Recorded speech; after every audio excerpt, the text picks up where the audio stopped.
basically, I've been living like I'm in a third world country and arguing with my second eldest sister and my brother, trying to speak reason into them. Trying to speak reason. After the whole incident, I've been trying to speak reason into my family. They cannot hear me. They cannot hear me. And this might be old now, actually, as I'm saying this, but there were days where I was talking to my brother and he'd be like, I can't talk to you right now. I'm not talking to you right now.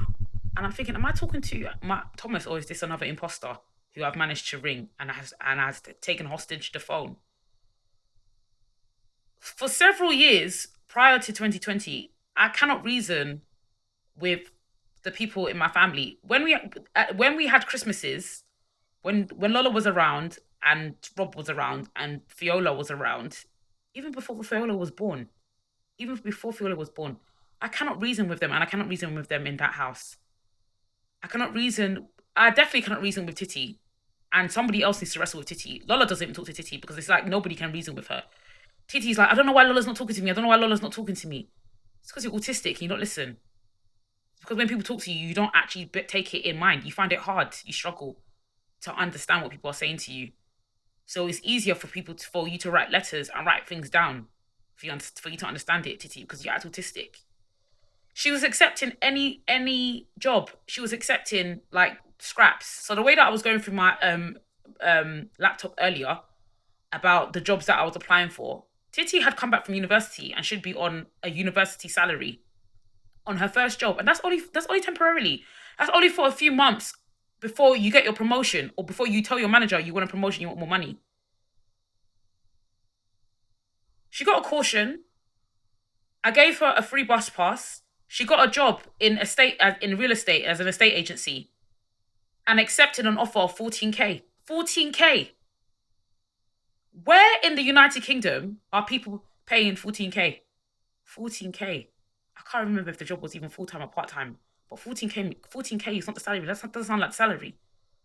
So Titi's autistic. It's like she can't read, or she doesn't know how to read things. And I'm not blaming her. It's strange because this is the psychology that was in the house. Because your salary is your base salary, and then you get commission on top. She was saying I'm an estate agent.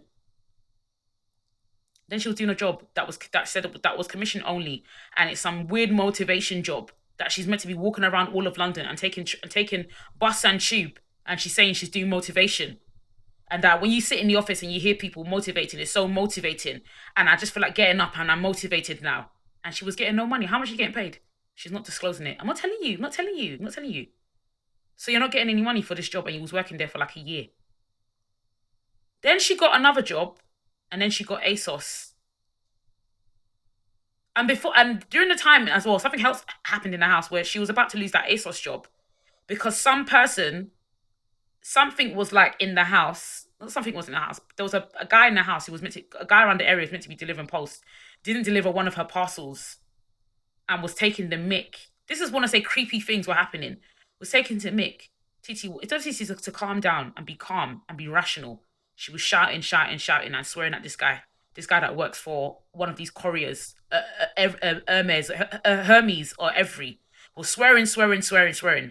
To the guy didn't end up delivering the parcel because the company contacted her and said that because of her behavior, they're not going to deliver the parcel, and that's how she got fired from ASOS because the company works for ASOS, and that's how they knew, and they let her go. Does that sound like realistic, or does that sound like a spirit or a demon making playing games out of a person who's already autistic and doesn't seem to not know that she needs therapy and mental help? I don't know if she even told Pedro. She told me. I don't know if she even really told Thomas what was going on. Or her father, Oladimeji, because Titi never speaks to her father. I don't know if she even told Omalola, because Titi doesn't talk to Omalola. She doesn't write to Omalola. She doesn't speak to Rob. This is what I'm talking about, things being invited into the house and things just being wayward. Then she lost the job. Then she got another pandemic job, earning minimum wage. Then she was looking for a house. When she was ASOS, she was working towards getting her own house. And instead of her to make demands and stand on her demands and say that I need a house away from the away from the main road. I need a home that has a minimum of 2 bedrooms. I need this, that, and the other. If I can't afford Irif, because my Pedro, there was one time Pedro actually told her to move to Irif, because Omalola moved to Irif. She said, I don't want to live in Irif. And then 3 years went by, she didn't buy a house, and then now she's only got Dartford as an option. See? Why didn't you go with Irif? You see? Because you don't listen. Now you only got Dartford. Now you should start looking about leaving the city. Why are you buying a house in London? Why don't you leave the city and go to another small town that's manageable? What about Leicester? If you don't go to Leicester, a surrounding city, get a car, drive up north, go with your sister and your brother, go out drive with your mother, your big sister, go and look for a property up north and find a nice suitable accommodation there, a suitable home there that will be fitting for you. I have to live in London, I have to live in London. And then she ended up living in the outskirts, all the way in Dartford, with no life, expecting all of her friends to see. No, I don't want to say expecting all of her friends to see her, because that's wrong. But all of Dartford in some studio, you see?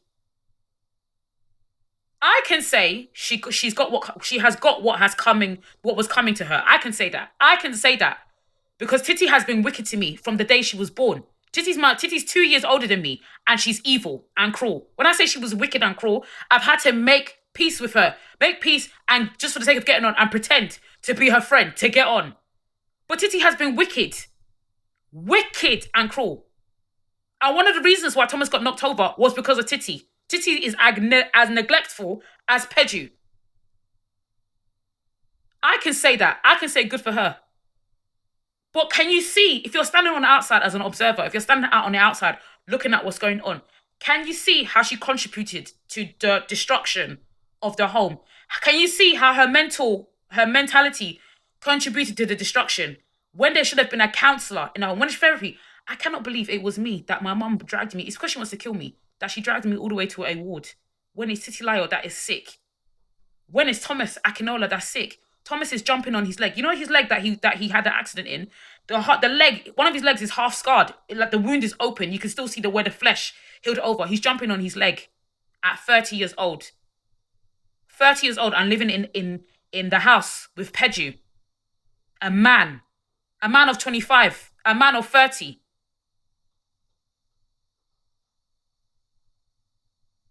So I'm not even the worst. I'm not the worst. Titi needs to answer and speak. And Thomas needs to answer and speak. And Omalola needs to answer and speak.